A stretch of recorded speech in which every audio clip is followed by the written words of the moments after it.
श्री स्वामी समर्थ. नमस्कार. तुम्हा सर्वांचं आपल्या चॅनलमध्ये खूप खूप मनापासून स्वागत आहे. श्रावण महिना सुरू झालेला आहे. प्रत्येकजण यथाशक्ती परमेश्वराची उपासना करत आहे, आराधना करत आहे. काही घरात गुरुचैत्र पारायण चालू आहे, तर काही घरामध्ये नवनाथ महाराजांचं पारायण चालू आहे. काही घरात रोज रुद्राभिषेक केला जातो, तर काही घरात सत्यनारायण चालू आहे. प्रत्येकजण आपापल्या परीने जशी जमेल त्या पद्धतीने सेवा करायची असते. आणि खरं तर श्रावण महिना हा अतिशय पवित्र महिना आहे आणि या महिन्यात ना घरात कुठल्याही प्रकारचं नॉनव्हेज होत नाही, म्हणून बायका एकदम बिंदास सेवा करतात. तर याच सेवेमध्ये मोस्ट रिक्वेस्टेड व्हिडिओ की ताई या श्रावण महिन्याचं अवचित साधून आपल्याला श्री व्यंकटेश स्तोत्रमची 3 रात्रीची सेवा कशी करावी त्या संदर्भातली माहिती सांगणार आहे. तर चला व्हिडिओला सुरुवात करूया. बघा, आणि योगायोग इतका चांगला आहे की रविवारी पुत्रदा एकादशी आलेली आहे. याचंच अवचित साधून तुम्ही अगदी शुक्रवार, शनिवार, रविवार 3 दिवस व्यंकटेश स्तोत्रमची सेवा करू शकता. श्रावण महिन्याचं अवचित साधून अगदी श्रावण महिना संपायच्या आधी नक्कीच आपण सगळ्यांनी मिळून 3 दिवसीय श्री व्यंकटेश स्तोत्रमची सेवा करूया. आता ही कशी करावी त्या संदर्भाचीच आजची माहिती आहे. तर सगळ्यात आधी व्यंकटेश स्तोत्रमची सेवा असंख्य महिलांची चालू आहे, काही महिलांना करायची आहे. तर ही कशी करावी, संस्कृतमध्ये पठण करावं का मराठीमध्ये पठण करावं, उद्यापन कसं करावं. काही महिलांच्या 41 दिवसाची चालू आहे, तर काही महिलांना 21 दिवसाची करायची आहे. पण आपल्याला संसारिक अडचणीमुळे तुम्ही दिवसाचं सुद्धा व्यंकटेश स्तोत्रमचं पठण करू शकता. सगळ्यात आधी सेवा करण्याच्या आधी मनातली भीती काढून टाकायची आहे की कोणाला तरी काहीतरी अनुभव आलेला आहे, मग आपल्याला पण मग तो साप दिसेल का, साप नाग म्हटलं की आपल्याला प्रचंड भीती वाटते. मग काही लोकांना ना याच भीतीने सेवा पण करत नाहीत. मग कोणाचं दारच वाजत होतं, मग आमचं पण वाजेल का. तर बघा, असं अजिबात नाही आहे. मनात शंका नाही ठेवायची, मनात भीती नाही ठेवायची, मनात फक्त श्रद्धा ठेवायची आहे की मला भगवान विष्णूंची ही सेवा करायचीच आहे. आणि तुम्हाला माहिती आहे का, जो कोणी ही सेवा करत असतो ना त्याच्याबरोबर साक्षात भगवान श्री हरी विष्णू असतातच. ज्या घरात व्यंकटेश स्तोत्रमची सेवा करत होतो तर रात्री 12ची, तर त्या घरात भगवान श्री हरी विष्णू ती सेवा चालत असताना त्यांच्यासोबत असतातच. आता रात्रीचीच करायची का, तर हो, ही सेवा रात्रीचीच आहे, तर रात्रीचीच करायची. रात्री 12ची 3 दिवसाची ही सेवा आहे. तर तुम्ही कधीही सेवेला सुरुवात करू शकता. गुरुवारी करू शकता. आता बघा, पुत्रदा एकादशी करू शकता, किंवा सोमवार, मंगळवार, बुधवार असंही करू शकता, किंवा मंगळवार, बुधवार, गुरुवार असं कधी पण. अगदी त्या वेळेत नाही जमलं तरी पण तुम्ही श्रावण महिना संपायच्या आधी तुम्ही सेवेला सुरुवात करू शकता. सुरुवात करण्याच्या आधी मनात भाव असावा.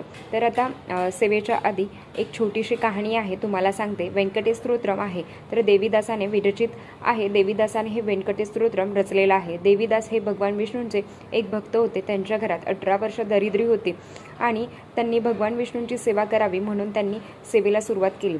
तर तीच सेवा सुरू होती. रात्री 12ची सेवा त्यांनी सुरू केली. असं झालं, ती सेवा करत असताना त्यांच्या बायकोला असं स्वप्न पडलं की देवदासाच्या डोक्यावर नाग आहे. तर असं तिच्या स्वप्नात आलं की त्या खडकून जाग्या झाल्या. तर बघतात तर काय, तर त्यांच्या पती जे सेवा करत होते तर खरंच त्यांच्या डोक्यावर नाग होता. आणि तो नाग साईडला करण्यासाठी, त्या नागाला बाजूला करण्यासाठी त्यांनी त्या नागाला स्पर्श केला आणि त्या नागाच्या थंडावामुळे तो नाग साईडला झाला. पण त्याच्या थंडावामुळे त्या ताई बेशुद्ध पडल्या, म्हणजे देवीदासांची बायको बेशुद्ध पडली. आणि जेव्हा देवीदासांची ही सगळी संपूर्ण सेवा झाली होती तर ते बघतात तर काय, तर बायको त्यांची बेशुद्ध पडली होती. आणि तो जो नाग होता तर तो खरा तो सोन्याचा झाला होता. थोडक्यात काय की ज्या घरात व्यंकटेश स्तोत्रमची सेवा, त्यांची 18 वर्ष दरिद्री त्याची कमी झाली त्या सेवेनेच त्यांना अनुभव आला, म्हणून त्यांनी ही सेवा रचलेली आहे. त्यांनी हे व्यंकटेश स्तोत्रम रचलेलं आहे, म्हणून या सेवेचे अनुभव खूप सुंदर आहेत. तर जगाचे चालक पालक मालक हे आपले श्री स्वामी समर्थ महाराज हे साक्षात भगवान विष्णूंचंच एक रूप आहे. तर आपल्याला माहिती आहे की आता बघा, सेवा कशी करायची, मांडणी कशी करायची ते तुम्हाला सांगते. तर 18-20 वर्ष दरिद्री सुद्धा त्यांचं गेलं. तो जो नाग होता ना तर तो सोन्याचा झाला. बायकोला शुद्ध आली. तेव्हा त्यांनी ही सगळी कथा त्यांना सांगितली की मला स्वप्न असं झालं की काय झालं, तर साक्षात जिथे भगवान विष्णूंची सेवा केली जाते तर त्यांच्या मस्तकावर माता लक्ष्मीचा वास आहे. नक्कीच जिथे भगवान श्री हरी विष्णूंची सेवा केली जाते तर तिथे माता लक्ष्मी अखंड वास करतेच.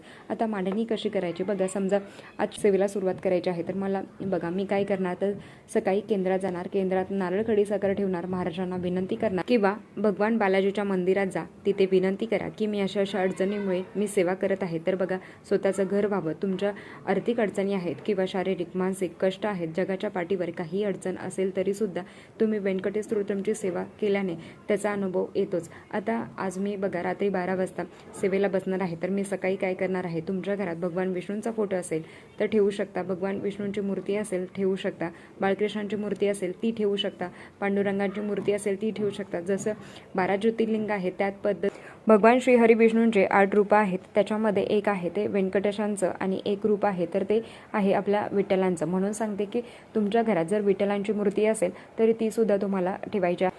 इकडे मांडताय तर साधी मांडणी करायची आहे, तर कलश वगैरे मांडायची गरज नाही आहे. ताई मांडणी केलीच पाहिजे का, तर तुम्ही एवढी मोठी उच्च कोटीची सेवा करताय तर आवर्जून मांडणी करावी. सकाळी मांडणी करावी, म्हणजेच की काही नसेल तर महाराजांची मूर्ती असेल तरी ती सुद्धा तुम्ही ठेवू शकता, पण त्याच्या आधी महाराजांच्या मूर्तीवर अभिषेक करावा, नाही तर बाळकृष्णांच्या मूर्तीवर अभिषेक करावा. श्रीसूक्त म्हणून, पुरुषोक्त म्हणून, जे तुम्हाला आता ज्यांना काही नाही आहेत तर त्यांनी ओम नमः भगवते वासुदेवाय नमः, ओम नमः भगवते वासुदेवाय नमः या मंत्राचा तुम्ही मंत्र जप करून अभिषेक करून बाळकृष्णांच्या मूर्तीवर तुम्हाला अभिषेक करायचा आहे. ती मूर्ती तुम्हाला जागेवर ठेवायची आहे, म्हणजेच कुठे की जिथे तुम्ही मांडणी केलेली आहे. आणि सत्यनारायण पण करत आहोत, मग अशा वेळेस काय करावं, तर बघा जर तुमची सत्यनारायणची सेवा चालू असेल, जरी तुम्हाला भगवान विष्णूंची पण सेवा करायची असेल तर तुम्ही दोन्हीही तुमच्या टायमावर करू शकता, काहीच हरकत नाही. पण एवढं सगळं तुमच्याकडून होईल का, तर सेवा करायची आहे म्हणून नाही, तर तुमच्याकडून होईल का, कारण 12ची सेवा असते ना तर मग आपलं मन खूप शांत असतं, मनात काही विचार येणार नाही. माझं मी आणि आपले भगवान विष्णू, तर मला त्यांची सेवा करायची असते. तर बघा मनात तुम्हाला ठेवायचं आहे की हे सगळं झाल्यावर तुम्हाला दुपारी मांडणी केल्यावर रात्री 12:15 वाजता अंघोळ करायची आहे. तर 3 दिवस तुम्हाला अंघोळ केल्याशिवाय तुम्ही सेवेला बसू नका. रात्री 12 वाजता म्हणजे 11:15पर्यंत तुम्हाला अंघोळ वगैरे करून तुम्ही बसू शकता. ताई आम्ही 12च्या आधी झोपू शकतो का, तर तुमची इच्छा असेल तर तुम्ही झोपू शकता, पण मला तर झोप येत नाही. कारण बघा ते मनात एक असतंच की नाही, सेवा पूर्ण करायची आहे, सेवा आपल्याला पूर्ण करायची आहे.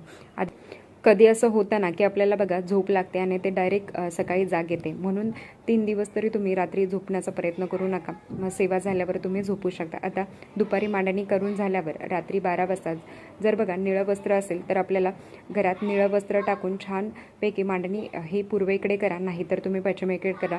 दिवा लावायचा आहे तर तुम्हाला शुद्ध गाईच्या तुपाचा दिवा लावावा, तेलाचा लावला तरी चालेल. अखंड दिवा पूर्ण सेवा होईपर्यंत तो शांत होता कामा नये. तर सेवेला सुरुवात केल्याने तर महिलांनी स्वच्छ साडी घालायची आहे किंवा पंजाबी ड्रेस घालावा, तर व्यवस्थित ओढणी वगैरे घ्यायची आहे, बांगड्या घालायच्या आहेत, कुंकू लावायचं आहे, तर या पद्धतीने सेवेला बसायचं आहे. आता पुरुष मंडळी करणार असेल तर त्यांनी बघा स्वच्छ व्यवस्थित नाईट ड्रेसवर बसायचं नाही, व्यवस्थित आपल्याला काळ्या रंगाचं वस्त्र परिधान करू नका, स्वच्छ तुम्हाला व्यवस्थित कपडे घालायचे आहेत आणि मग तुम्हाला सेवेला बसायचं आहे. सुरुवातीला तुम्हाला काय करायचं आहे, तर सुरुवातीला पहिल्या दिवशी म्हणजे तुम्हाला एक वेळा स्वामी स्तवन म्हणायचं आहे. तर एकदा स्वामी स्तवन म्हणून झालं की तुम्हाला व्यंकटेश स्तोत्रम संस्कृतमध्ये म्हणा, प्राकृतमध्ये म्हणा. आता काय होतं ना की तुम्हाला सांगू का, तर लिहिता वाचता येत नाही, मग काय करावं, तर आता बघा ही सेवा तर आपल्याला पठण करायची आहे. ज्यांना लिहिता वाचता येतं तर त्यांच्याकडून ती सेवा तुम्ही करून घ्या. मराठी प्राकृत जे आहे ना ते थोडंसं मोठं आहे, 108 ओव्यांचं आहे, कारण 80 ओव्यानंतर फलश्रुती येते. तर तुम्ही मराठीमध्ये म्हणू शकता. आता मराठी म्हणायला गेलं तर बघा तुम्हाला कमीत कमी 3.5 ते 3.25 तास लागेल. तुमच्याकडून होईल का, तुम्ही मराठीमध्ये म्हणू शकता, नाही तर संस्कृतमध्ये बघा व्यंकटेश वासुदेवा प्रत्युम्नान विक्रमा संकर्षणानुरुद्ध शेषादी प्रतिरेवच, हे संस्कृतमध्ये आहे. प्राकृतमध्ये काय आहे, तर बघा ओम नमोजी हिरंबा सकळाती प्रारंभा आठवणी तुझी स्वरूपा शोभे वंदन भाव करीत असे.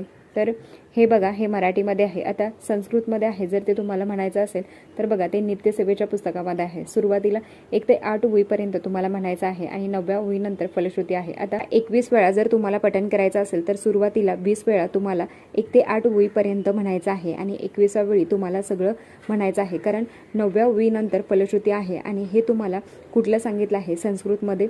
ज्यांना प्राकृतमध्ये पठण करायचं आहे तर त्यांनी 1 ते 80 ओळीपर्यंत मराठी प्राकृत तुम्हाला पठण करायचं आहे आणि 1 ते 80 ओळीपर्यंत 20 वेळा पठण करायचं आहे आणि 21 वेळा तुम्ही पठण करणार तर तेव्हा डायरेक्ट तुम्हाला 108 ओळीपर्यंत तुम्हाला म्हणायचं आहे. या पद्धतीने ही सेवा करत असता.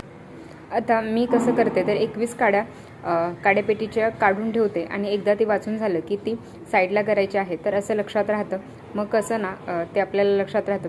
तुम्हाला कसं वाटतं ते तुम्ही करावं. आता सेवा होत असताना तर मला माहिती आहे की माझ्या शेजारी आसपास सूक्ष्म स्वरूपात भगवान श्री हरी विष्णू आहे. घाबरायची काही गरज नाही. महिलांना भीतीच वाटते, ताई काय होणार, काही होत नाही. एखादीला बघा काहीतरी अनुभव आला म्हणजे तो तुम्हाला एखादीला बघा मुळात तर हे 3 दिवस तुम्हाला सेवा करायची आहे. तर आपले जे काही अवगुण आहेत ना तर ती आपल्याला सेवा करून देत नाही. म्हणून तुमच्या मनातला विश्वास, श्रद्धा असते की मला ही 3 दिवसाची सेवा निर्विघ्नपणे पार पाडायची आहे. संकल्प पण करावा. तर बघा, सुरुवातीला सकाळी करावा. ज्या काही अडचणी आहेत, तर मी माझ्या आर्थिक अडचणीसाठी 3 दिवसाची व्यंकटेश स्तोत्रमची सेवा करत आहे. महाराज, तुम्ही माझ्याकडून सुखरूप करून घ्या. तर तुम्हाला संकल्प करायचा आहे. नाव, गोत्र काय असेल तर ते तुम्हाला सगळं बोलून मग 21 वेळा तुम्हाला पठण करून झालं की नमस्कार करावा. आरती करायची असेल तर तुम्हाला व्यंकटेशाची आरती करावी आणि जाऊन तुम्ही झोपावं. 3 दिवस घरात मांसाहार होणार नाही. ब्रह्मचर्याचं पालन करावं. कांदा लसूण तुम्ही सगळं तुम्ही खाऊ शकता, काही हरकत नाही. फक्त पराण्य खायचं नाही आहे. कुठलंच नियम नाही आहे. तर फक्त तुम्हाला पराण्य वर्ज्य आहेत. आणि जर तुम्ही श्रावण नाही पाळत तर तुम्ही 3 दिवस घरात तुम्हाला मांसाहार करायचा नाही आहे. हे करून झाल्यावर तुम्हाला आता बघा 3 दिवस सेवा करून झालीत, कंप्लीट झाली तर बरं का. तर तिसऱ्या दिवशी मी सगळं पठण करणार. हे करून झालं की 4था दिवस येतो, जो सकाळी येतो 4था दिवस सकाळी, मग त्याचं मी उद्यापन करत असताना म्हणजेच मी महाराजांची मूर्ती ठेवलेली आहे, बाळकृष्णांची मूर्ती ठेवलेली आहे. परत ती बाळकृष्णांची मूर्ती स्वच्छ तामणात घ्यावी. आधीच सांगते की ज्या महिला सत्यनारायण करणार आहे तर त्यांनी फक्त सत्यनारायणसाठी बाळकृष्णांची मूर्ती उचलायची आणि सत्यनारायण झालं की परत इकडे भगवान विष्णूंच्या ठिकाणी ठेवायचे. आणि नाही तर मग तुम्ही आधी भगवान विष्णूंची सेवा करून घ्या आणि नंतर मग तुम्ही सत्यनारायण करा. तुमच्या मनावर आहे. आता 3 दिवस झाले. बाळकृष्णांची मूर्ती तीच ठेवावी. 4थ्या दिवशी उठल्यावर ती मूर्तीला अभिषेक करावा. ती जागेवर ठेवावी. आपापल्या सगळ्या वस्तू जागेवर ठेवाव्या. भगवान व्यंकटेशांना, बालाजींना डाळीचे पिठाची लाडू खूप आवडतात, तर त्याचा नैवेद्य तुम्ही दाखवावा. खडीसाखराचा नैवेद्य तुम्ही दाखवावा. नाही तर तुम्ही खिचडी, साध्या पिवळ्या रंगाची खिचडी, तुम्ही तो नैवेद्यही दाखवायचा आहे.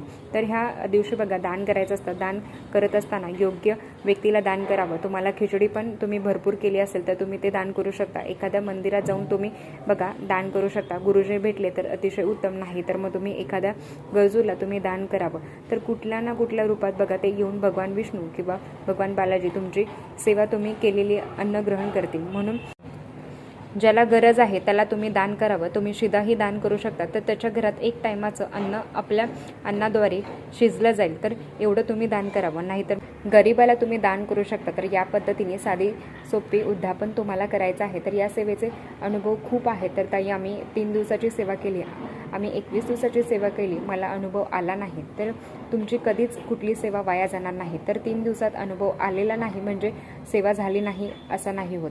तर योग्य वेळ आल्यावर तुम्हाला त्या सेवेचे सुद्धा फळ मिळणार आहे. प्रत्येकाला 3 दिवसाच्या सेवेमध्ये अनुभव येतोच. काय होईल, तुम्हाला सेवा करत असताना बालाजी भगवानचा खूप नामजप करावा लागेल. कधी समुद्राचा पाण्याचाच आवाज येतो, तर कधी सावली दिसते, तर आपल्याला पण तिथे कोणीतरी चालताना दिसते. तर आपल्याला हे घाबरायचं नाही आहे. मी काय म्हटलं की माझी सेवा करत असताना साक्षात भगवान श्री हरी विष्णू हे माझी सेवा ऐकत होते. तर एवढं मोठं भाग्य अजून काय पाहिजेत. म्हणून मनात आनंद, शंका घाबरू नये. मनात आनंद ठेवून तुम्ही सेवा करा. भगवान बालाजींची ही सेवा खूप उच्च कोटीची आहे. तुमच्या ज्या काही अडचणी असतील त्याच्यासाठी तुम्ही ही सेवा करा. भगवान श्री हरी विष्णू हे जगाचा कारभार सांभाळतात, तर ते तुम्हाला मला का नाही सांभाळणार. तर नक्कीच प्रत्येकाने ही सेवा करावी. आपण सगळेजण मिळून ही सेवा करूया. तर श्रावण महिन्यात कधीही तुम्ही महिनाभरात तुम्ही करू शकता. तर आजच्यासाठी इतकंच. आजचा व्हिडिओ इथेच थांबवते. आवडला असेल तर लाईक, शेअर, सबस्क्राईब. परत भेटूया अशाच नवीन व्हिडिओसोबत. तोपर्यंत धन्यवाद. श्री स्वामी समर्थ.